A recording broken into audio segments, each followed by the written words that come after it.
Ladies and gentlemen, welcome back to the analysis of YOLENO TV. I hope you're well.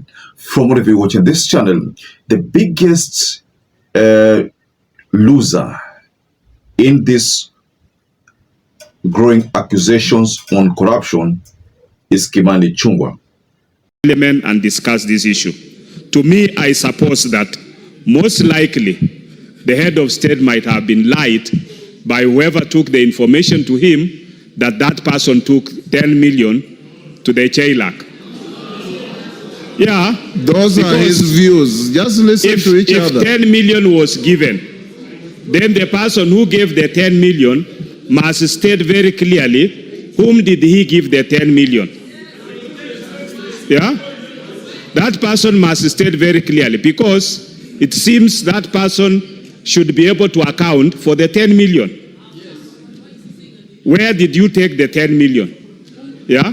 And most likely, and to who? Because when the bill came to the House and it was presented by JLAC, we were told this is one of the requirements and a precondition for IMF. And we passed.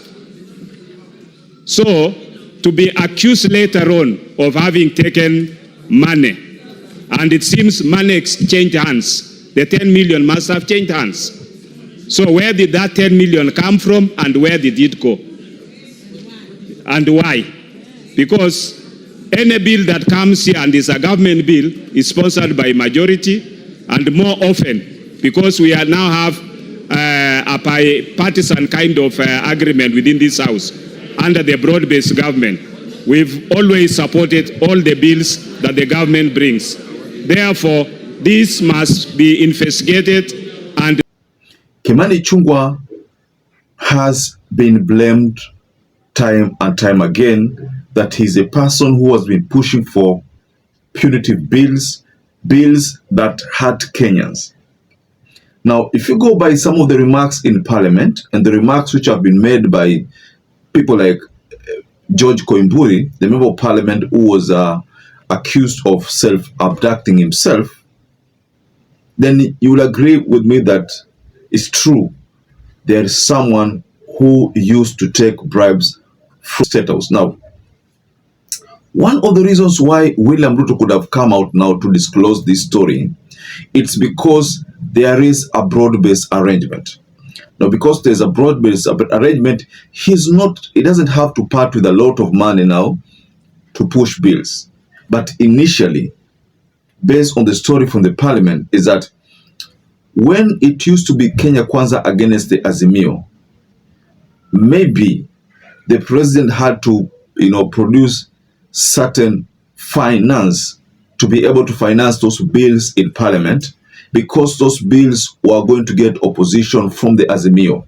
But because right now the opposition in Parliament is, as you can as well say that there is zero opposition in Parliament, the president feels that urge to continue financing these bills has gone. So that could be the reason why he decided to now lift the lead and expose the truth.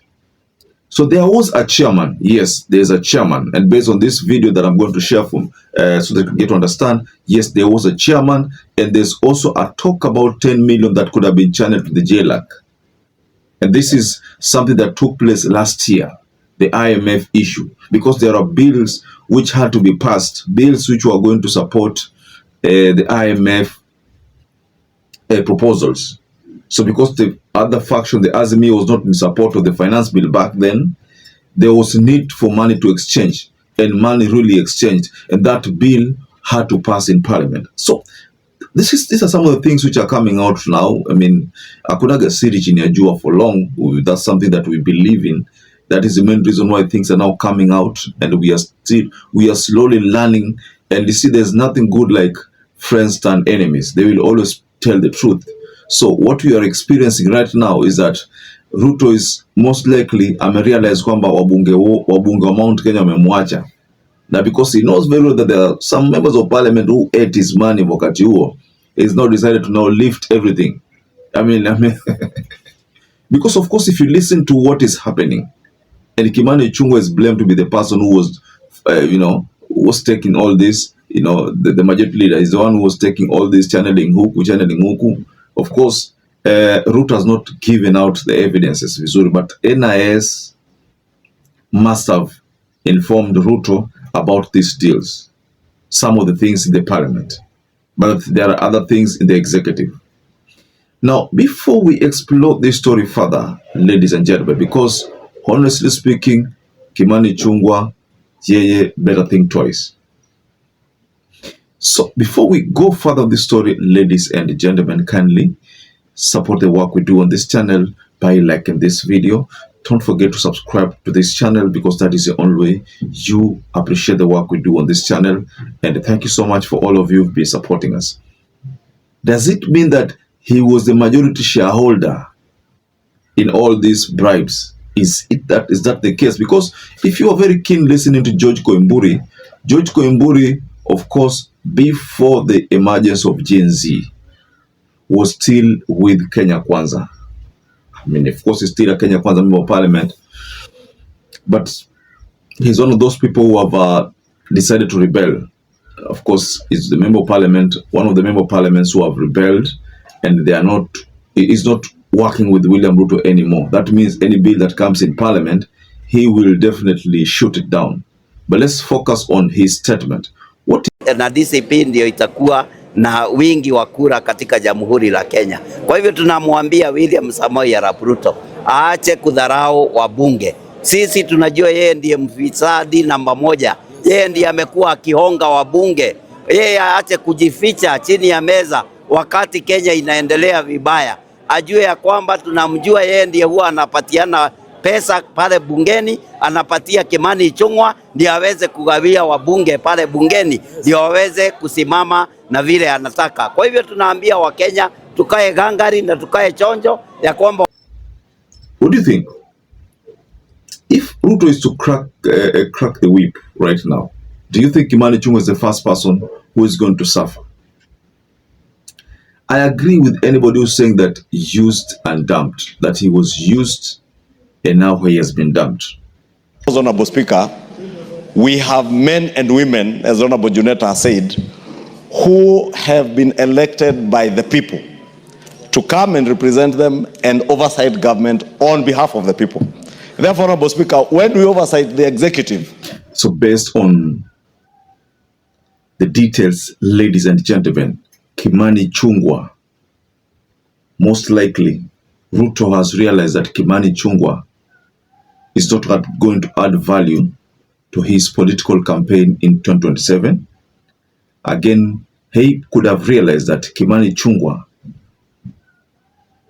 if at all he is to win, we don't know, but let's just say, for example, in any case scenario that Ruto wins by any other means, then most likely Kimani Ichungwa is not going to occupy that seat again. So when people talk about used and dumped, that could be true. I've seen Standard newspaper publish that part, used and dumped, you know, and all these things are channeled at people like Kimani Ichungwa. So based on what is happening, the videos, ladies and gentlemen, once I've shared regarding Kimani Ichungwa, because everybody seems to be blaming Kimani Ichungwa, because if you look at how he used to carry himself, that was last year but one, Kimani Ichungwa always forced everything, and you ask yourself, how is he going to benefit from all this push, you know? And then for someone like David Ochieng to come out and tell us that we passed the bills for the president, I mean, that was a bit shocking, but that is what he said, you know? Those are not my words, ladies and gentlemen. So David Ochieng really confirmed some of these accusations that have always been leveled on the executive and the majority leader. That is true. Money has been, you know, has always been channeled to the National Assembly from the president through, you know. So Kimani Ichungwa kama ni hivyo basi yeye ashatumika akatupwa. So just go below in the comment section and tell us what to think about this story that is taking the internet by storm. So until we catch up again, ladies and gentlemen, Thank you once again for choosing YOLENO TV as your favorite political channel. They say that a journey of 1,000 miles starts with one step, and that one step is you, because you are the real deal. Remember, all you need to do to support this channel is subscribe, like, and comment, and share our videos. I still appreciate your continued support because you give us a reason to push further. All you need to do is subscribe and hit the notification bell. Sit back and relax while we do the research for you, from geopolitics to local politics. Oh, we should have dialogue. We should have a national conclave. No sacred cows, and there will be no telephone call from anywhere below or above.